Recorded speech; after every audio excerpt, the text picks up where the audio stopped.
it's Sam here with Ready Set Ride for another Volunteer Tip Tuesday video. Today we're going to talk a little bit about the water buckets. I know we have another video that goes over how to fill them, but we're going to talk about some best practices when you're working with the water buckets.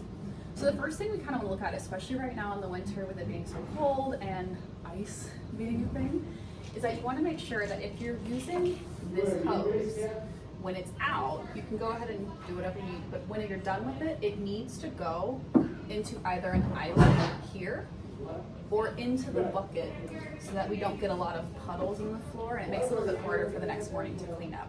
So I'm gonna show you what that looks like. All right, guys, so let's talk a little bit about these buckets. So generally, we know during the stall cleaning process, we go ahead and dump these, fill new water. Sometimes we actually do a full cleaning where we wipe them down, soap and water, and all that good stuff. But generally, there's a couple things we kind of need to keep track of as we go throughout the day. And this is more just to prevent puddles and a lot of extra cleaning. And it's a really simple tip, and hopefully we can all get this right. So what we want to check is, where does this hose live, right? So all of the indoor stalls that we have here have a water hose just like this. And also almost all of them have this eyelet hook. So what we want to do is, instead of just letting the hose hang out, this one happens to hang out in an almost okay spot, we want to make sure that it goes back into the hook.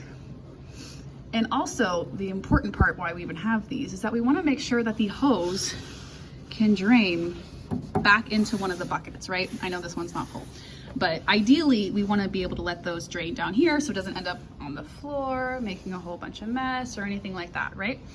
So always check when you're done doing your water that you've got a good place for that to drain, and also check if the bucket that you're draining into is completely full, right?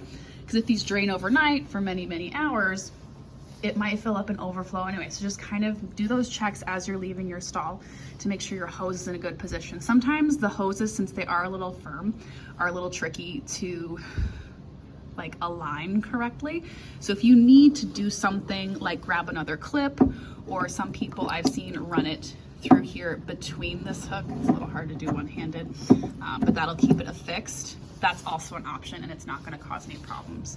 But just make sure that we're not draining, like leaving the hook on the other side of the wall or anything like that, because then it causes a lot of problems, especially like, for instance, this end stall, we're right by the door. It can actually get pretty cold right here, so we don't want to make any ice puddles or anything like that.